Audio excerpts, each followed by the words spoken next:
Hey, welcome back. We have a knife here, and one that has been one that I've noticed has been pretty hot and popular in the market. I wanted to see what the heck the hype was all about. Let's get into it here. We'll get it open and see what is going on. That's the Demco 8020.5 standard Grivery model with the AUS-10 blade. And here we go. Let's see. Let me see what's private info here and what I can share. Okay, can't share this, but this is the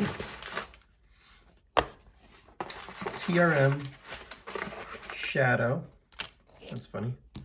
It comes with some extra springs in there, which is cool.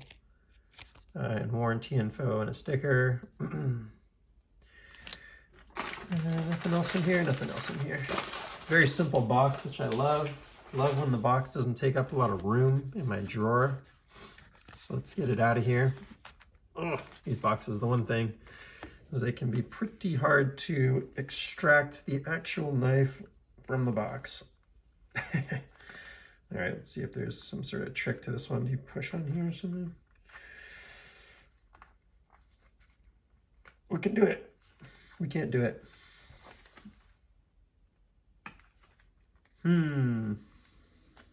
That's crazy.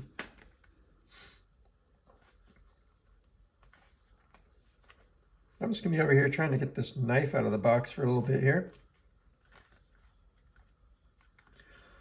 Nope.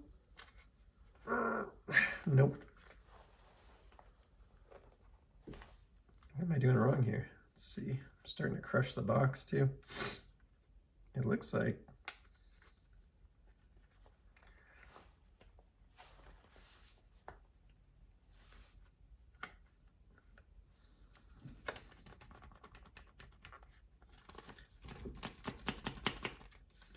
they really just don't want you to get the knife out of here, I guess.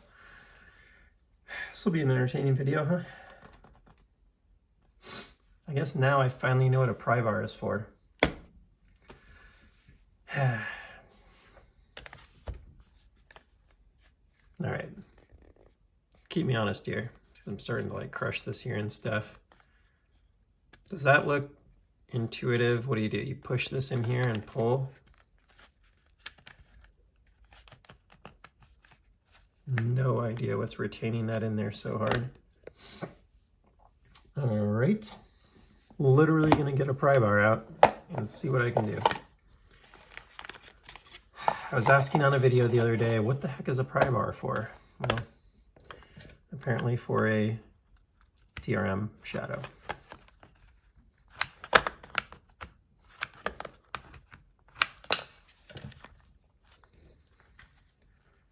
Nope, didn't help.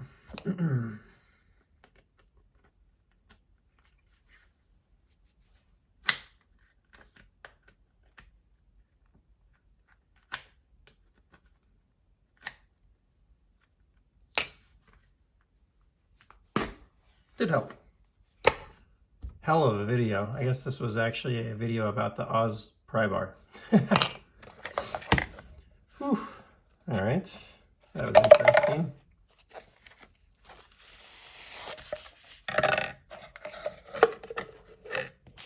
How about the knife? So I noticed that these were pretty hot when they'd hit Reddit or whatever else. Oftentimes they would sell very quickly. I was curious, like what was so popular about this particular model. So I guess we're gonna find out now.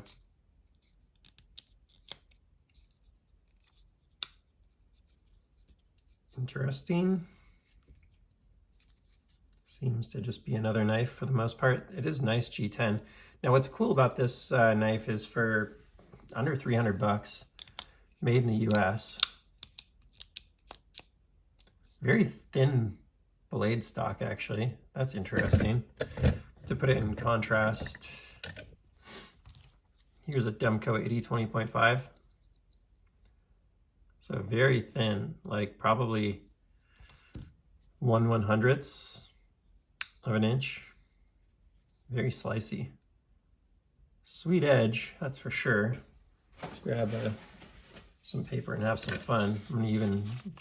I could tell with this one that I don't even need to grab like a full-size piece of paper. This is a Spyderco-like edge here. That is one of those things that some of the companies that make their knives in the US just do not play around when it comes to their edge. That thing is pretty sweet. Did they get it all the way to the tip? Yeah, for the most part. How about all the way? Yeah. Sweet. Very nice. TRM USA 20 CV.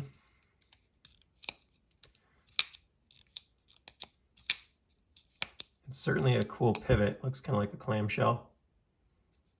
That's neat.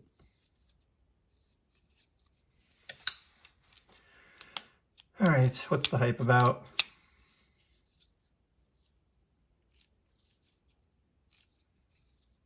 It's interesting. It's kind of an interesting size knife.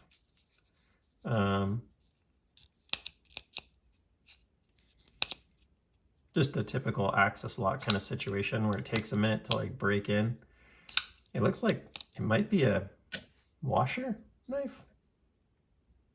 Is it running on bearings or washers? Can't quite tell. I guess bearings? If so, they really tuck them away in there. It's very thin for what it is. I believe you can get scales for a lot of their knives. I don't know about whether that's available for this one or not. Couldn't tell you. I haven't really researched TRM much. I got like one, was not super crazy about it. That reminds me, I feel like someone bought that for me and maybe I didn't ship it. Or maybe we never did the deal. I don't know. But I'm gonna sell my TRM Neutron, so. Neutron? I don't even remember if that's what it was. I think it was a Neutron. This is definitely nicer. Starting to grow on me. Starting to loosen up here. Becoming a little bit fidgety. And sorry for the all the noise here in the background. By noise I mean mess. That's what I've noticed on other videos is if you have a bunch of junk in the background, or even my videos, it does make it kind of hard to focus on what's going on. So let me get that cleaned up for you, for us. Interesting axis lock. It's not quite as good as the Kunwu. That's the knife that comes to mind the most here is the Kunwu or Kunwu. It's not quite as good as that, but it's also made in the US, and that's a good one for me to pull out to compare to it, because let's do a little axis lock bake-off against the Kunwu or Kunwu or whatever its name is. So pull out this, it's called X-Tau. It's the only Kunwu I have, one that I adopted from a friend, and it's definitely costs 2/3 as much. It is made in China, but it is on, I'd say, a different level in terms of the material quality, but not necessarily like the overall quality, if that makes sense. But I do like the axis lock on this one a bit more, where the axis lock feels a bit more one finger. This one's right up there.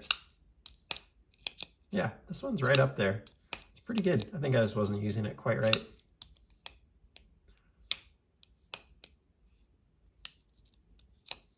It's very good. Definitely better than the a lot of the Benchmades.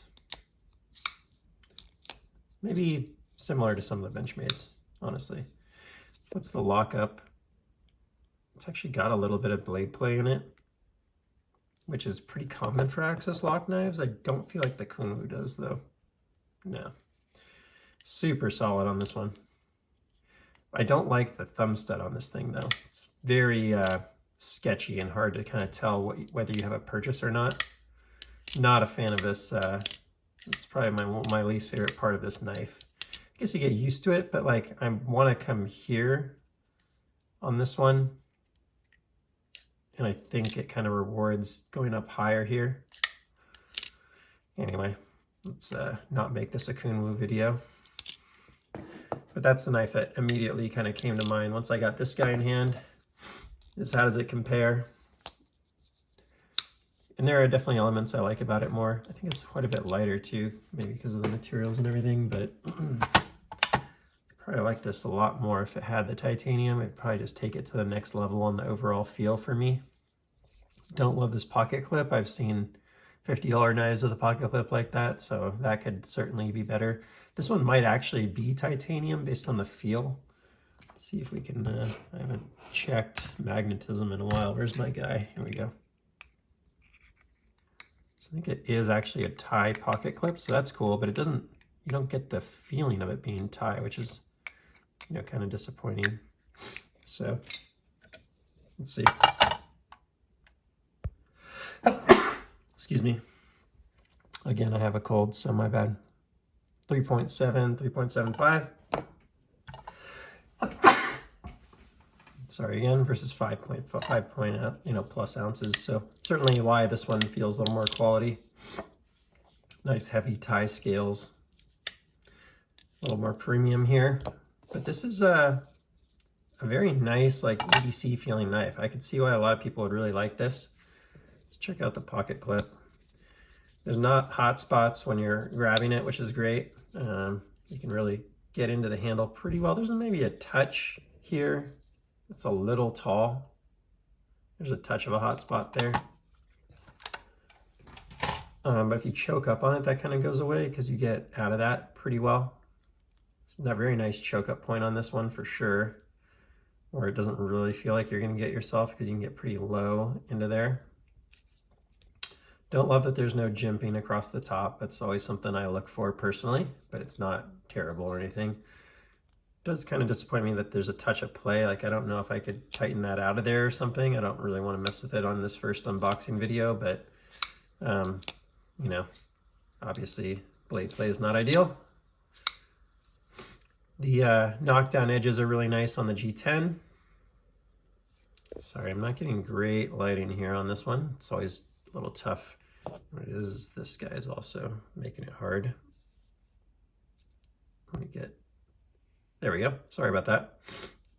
You can really see how it's knocked down on the edges. That's like very quality finishing for sure. Very nicely rounded off, but still just a little uncomfortable for some reason. I don't know if it's the inside or something, but it just doesn't, it's not amazing feeling in the hand. It's not bad, but it's not like blow you away. Like, it's not like Roosevelt where you're like, whoa.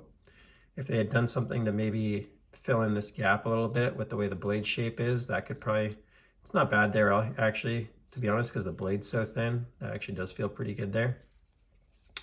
Yeah, I don't know. It's a knife that's like very good, but not like, I'm gonna tell you to go sell all your knives and buy this one. However, it totally could be a one and done EDC. I really like it. I'm actually gonna show a friend this knife that loves American made knives because I feel like for him, this price point is really compelling.